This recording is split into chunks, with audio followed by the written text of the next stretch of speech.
Meninos, bom dia meninas.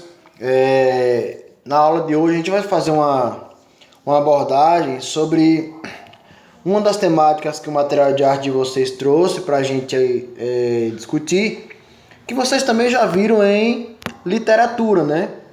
Ou em português, né? Língua portuguesa, que é charge, tirinhas, cartoon e a fotografia dentro do processo linguístico.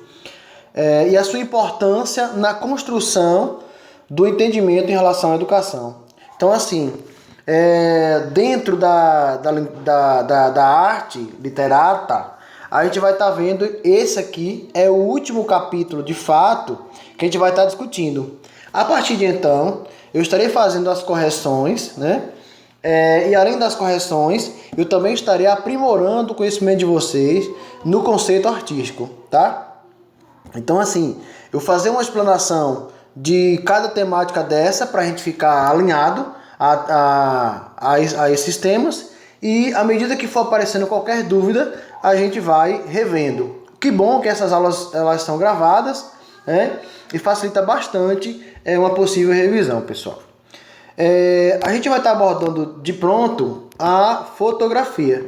Pessoal, a gente sabe muito bem que a fotografia, na atualidade, ela tem sido algo extremamente avançada em comparação a tempos mais remotos, a tempos mais anteriores a gente, né?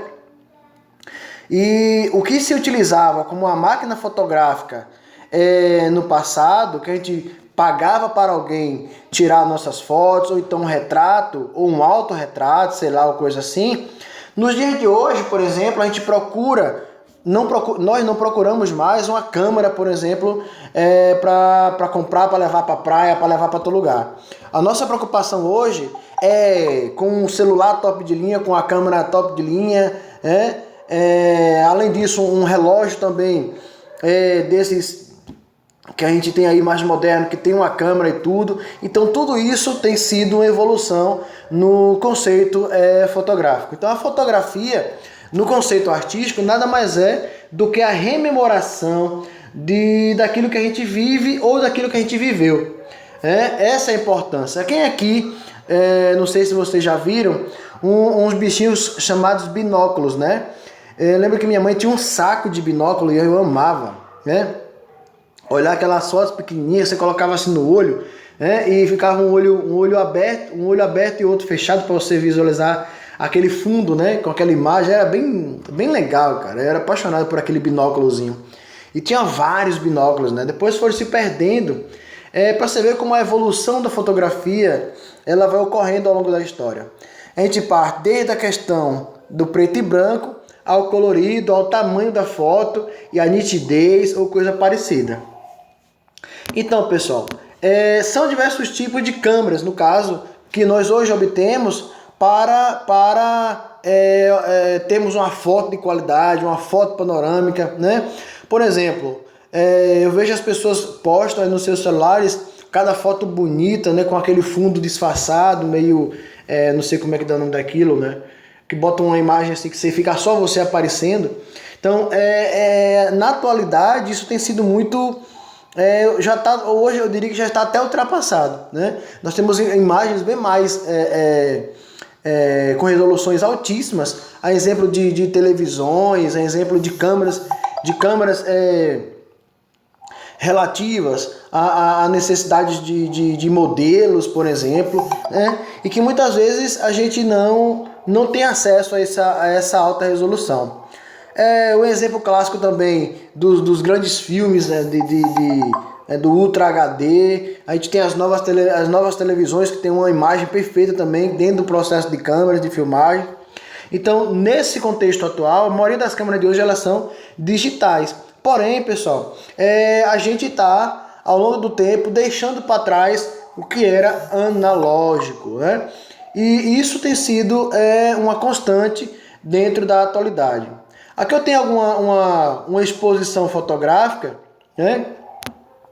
Dentro da iluminação da câmera, por exemplo. Aqui eu tenho uma resolução mais escurecida, nessa aqui uma resolução mais com a sombra, mas dando para compreender que aparenta ser um natural, e aqui uma aparência do meio-dia. Então essa característica de foto, eu consigo, por exemplo, modificá-la no ato da foto. Isso é importante no conceito de evolução, porque no passado essas melhoras eu não tinha.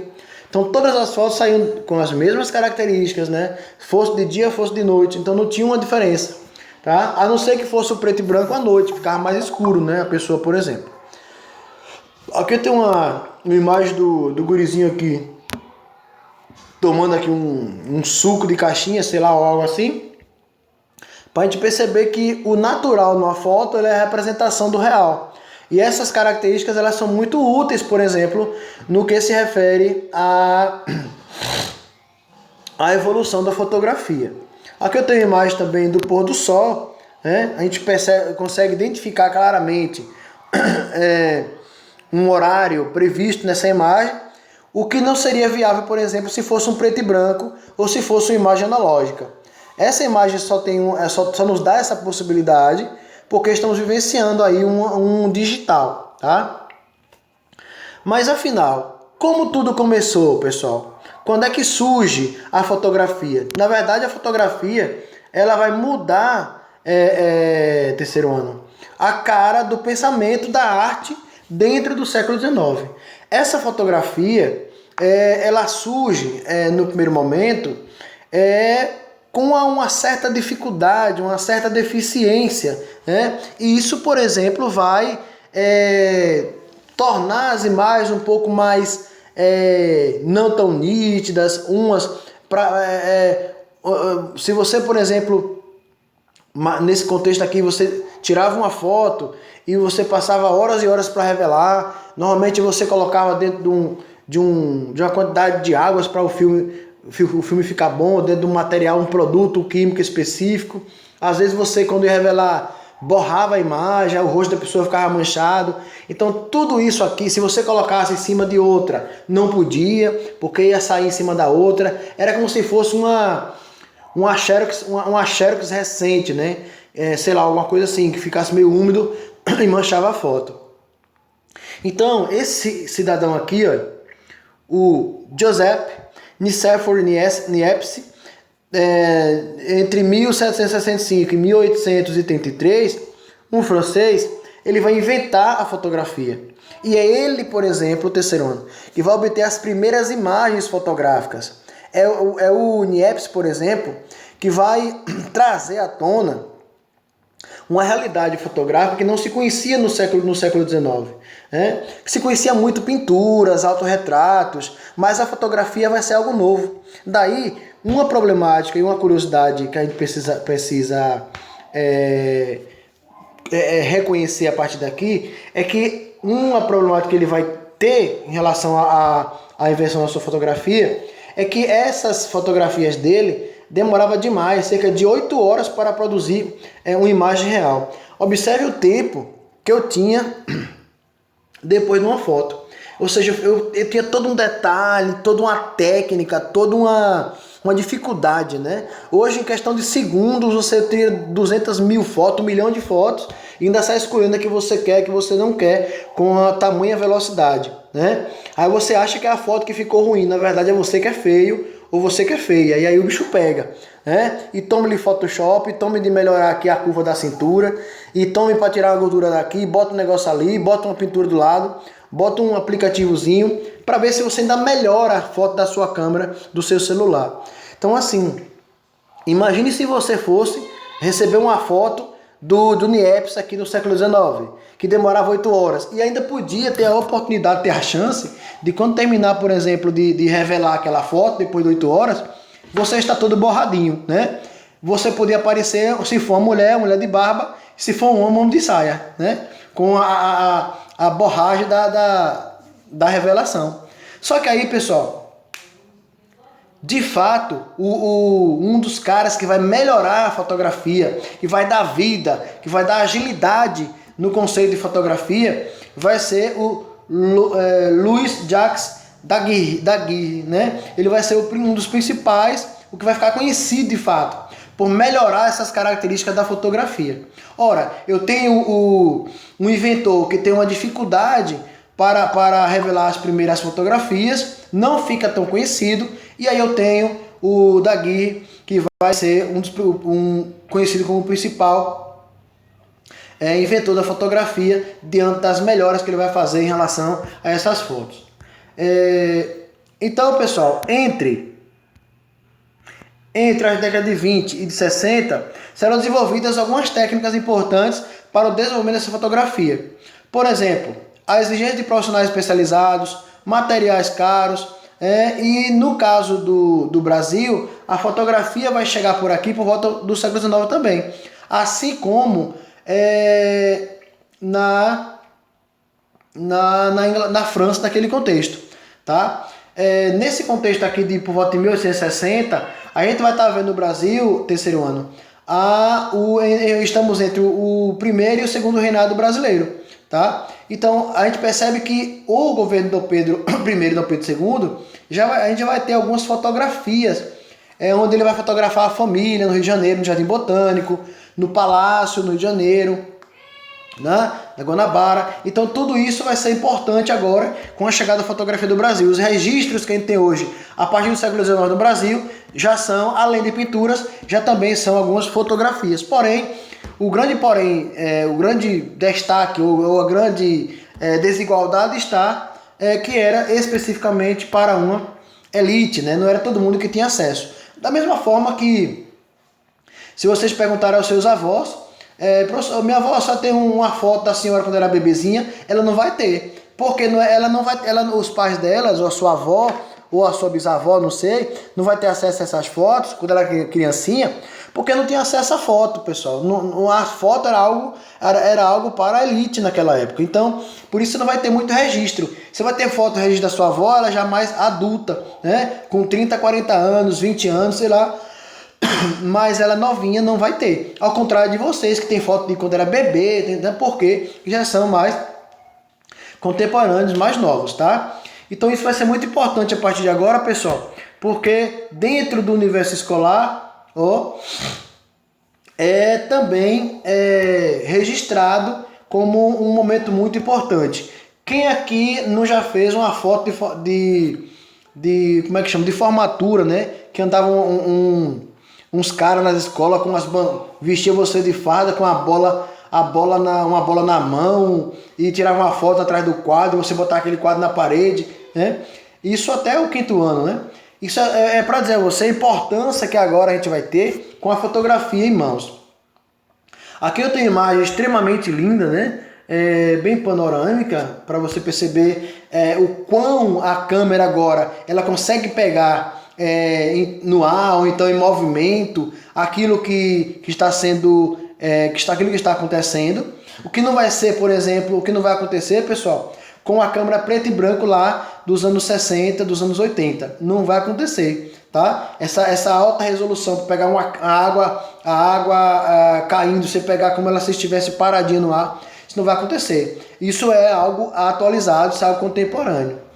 Mas a gente entra numa temática agora que é também muito importante, pessoal, que são as charges. O que é uma charge, terceiro ano? O que é uma charge? Acredito que vocês já devem ter visto isso em língua portuguesa ou literatura, não sei. Mas então, a charge é uma ilustração humorística que envolve a caricatura de um ou mais personagens, feita com o objetivo de satirizar algum acontecimento da atualidade. Curiosamente, as charges são formadas por linguagem verbal ou não verbal, tá? Isso aqui, pessoal, é muito importante que se destaque. Eu vou mostrar para você, vou fazendo e mostrando. Linguagem verbal é o que, professor? Aquilo que está escrito dentro de um balãozinho, tá? E linguagem não verbal é aquela que aparece entre as figuras somente através do gesto, das cores, dos desenhos, enfim. Não há algo escrito. E aqui eu coloquei para vocês uma linguagem verbal para você compreender dentro de uma charge. Nessa charge com linguagem verbal, eu tenho aqui o seguinte, ó. Na primeira, estou preso há 7 meses por roubar uma galinha. Esse cara de cá, que é um político, né, com certeza, diz o seguinte: Fui preso ontem por enriquecimento ilícito, formação de quadrilha e não dá para ver muito bem, pessoal, mas e desviar alguma coisa de desviar. E ele diz o seguinte: e vou ser solto hoje. Ora, você tem aí uma crítica, uma sátira,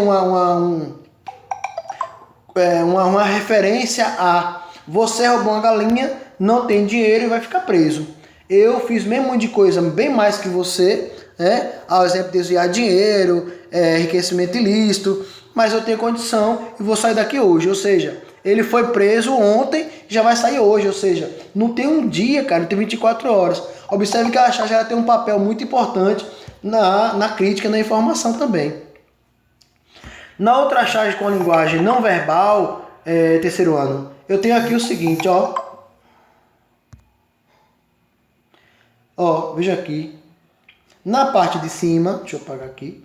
Na parte de cima eu tenho Nordeste na seca. E aí, pessoal, o bicho pegando, observe. A mulher se acabando, carregando os baldes de água, que o bicho está pegando. Mas na parte de baixo eu tenho Nordeste na chuva. Ora, eu preciso de um texto para compreender o que está acontecendo aqui. Eu consigo compreender que quando está muito verão, os nordestinos sofrem com a falta de água e por isso tem que caminhar léguas e léguas para buscar essa água. Quando chove demais, as pessoas ficam com sua região inundada. Isso é interessante, pessoal, porque na linguagem não verbal, isso serve não somente aqui no contexto da charge, mas em outros contextos também, quando se trata de língua portuguesa. Então, os outros temas que a gente vai estar vendo agora vai ser o cartoon. A gente no Brasil tem vários cartunistas. Eu adoro, por exemplo, quando eu via as caricaturas, por exemplo, e aqui não é cartoon, do que eu estou falando, as caricaturas do Ronaldinho, no Ronaldinho Gaúcho, com o Gaúcho, Fenômeno, os exageros, né? Ou então as caricaturas do Lula também, são muito legais. Então assim, o que é um cartoon, pessoal? É uma anedota gráfica, onde seu objetivo é provocar riso do espectador, sendo uma das manifestações da caricatura, né, como eu acabei de falar, por isso que eu fiz essa referência, e ela chega ao riso através da crítica, da maldade, da sátira, da ironia, e principalmente da linhagem humorística do comportamento do ser humano. E isso é importante porque vai demonstrar não somente isso, mas também as suas fraquezas, os hábitos, os costumes daquelas pessoas que estão sendo satirizadas, estão sendo colocadas naquele cartoon, naquela caricatura.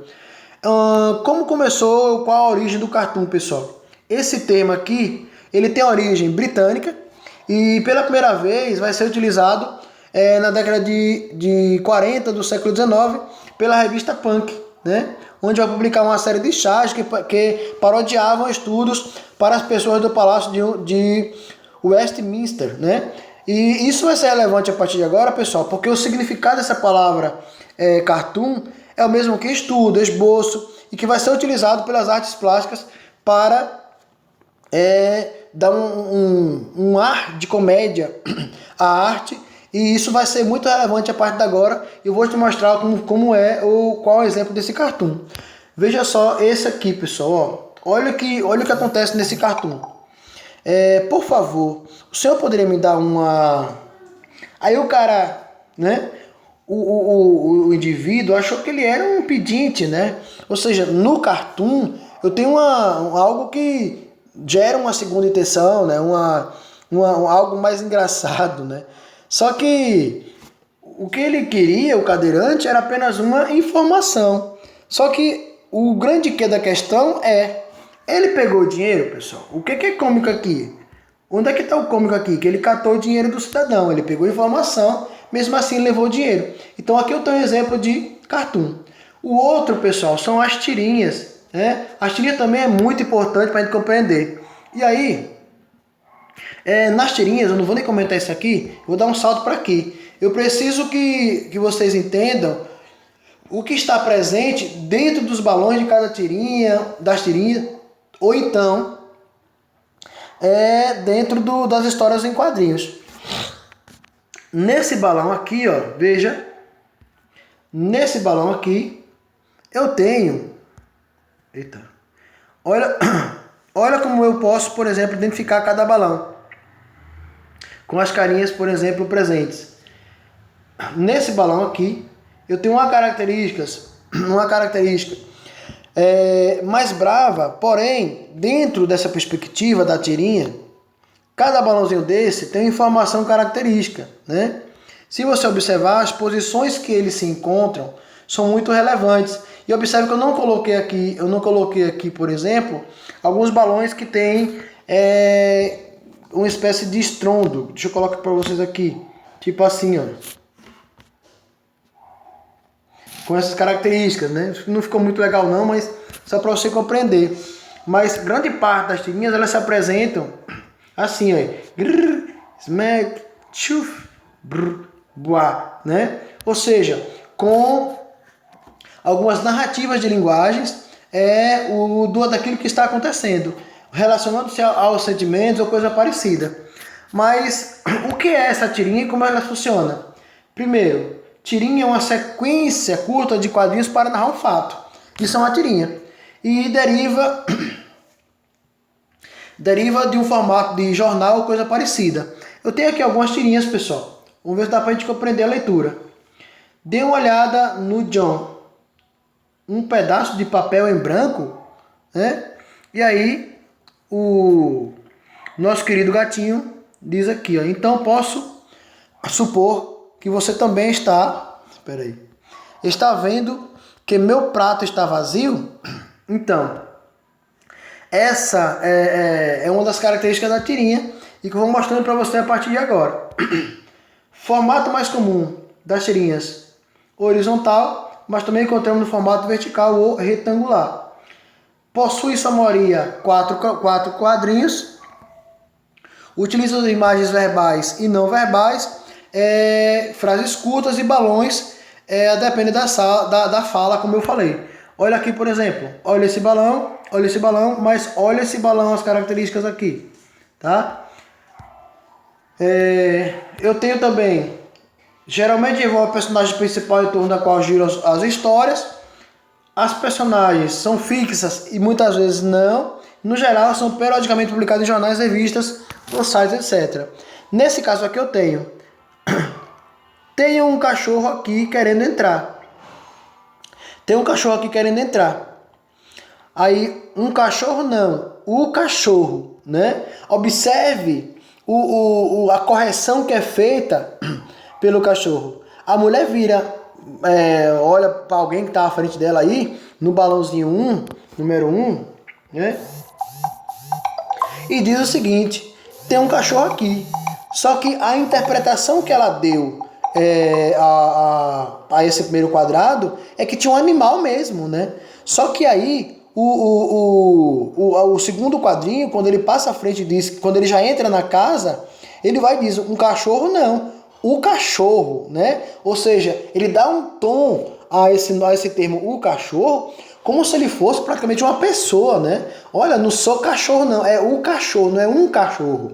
A ideia de um cachorro soou estranho quando a mulher ponderou isso aqui. Isso numa prova de concurso, isso numa prova de vestibular, ou no Enem, pessoal, derruba qualquer um, tá? Porque quando ela afirma um cachorro, é uma referência a um animal. Quando ele diz o cachorro, ele faz uma referência, ele dá um sentido a esse cachorro, como se ele fosse humano, como se ele tivesse sentimentos. Não venha pra cá com essa não, eu sou o cachorro, né? Então ficou bem assim, explícito nessa imagem. Também, terceiro, eu notei que o tipo de tira mais popular é o de humor, mas ela pode também se encaixar em qualquer gênero. Se relaciona com o cotidiano, normalmente o mais comum dessas tirinhas são da Mafalda, né? Ela é a mais assim radical e ao abordar as realidades do cotidiano, né? Ela é a que mais aparece com as tirinhas. Eu particularmente sou apaixonado pela Mafalda. Então aqui, ó, lembre-se, caros amigos, temos que amar muito nosso país. É isso, ela está assistindo a televisão e está vendo essa bela informação. E aí a mulher continua: pois a eles devemos a vida. E aí a Mafalda fica aqui, né? O bom de tudo isso é que, nossa, né? Ela fica sem entender porcaria nenhuma, né? No banquinho dela. E aí ela vem cá, pergunta: quanto é? Gente, percebe que ela não deu uma mínima para a situação do país, né? Ela é totalmente assim, pesada na sua crítica. Eu tenho aqui outra situação referente à tirinha, né? Tem o final inesperado normalmente, que é o caso da Mafalda, né? Esse aqui é o final inesperado, pessoal, ó, veja. Ora, o que é que você esperava dessa tirinha?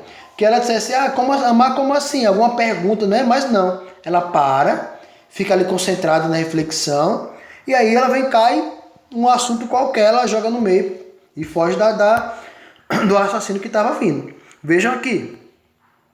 Este programa precisa do seu apoio. Mais uma vez eu tenho aqui um indivíduozinho assistindo aqui a TV.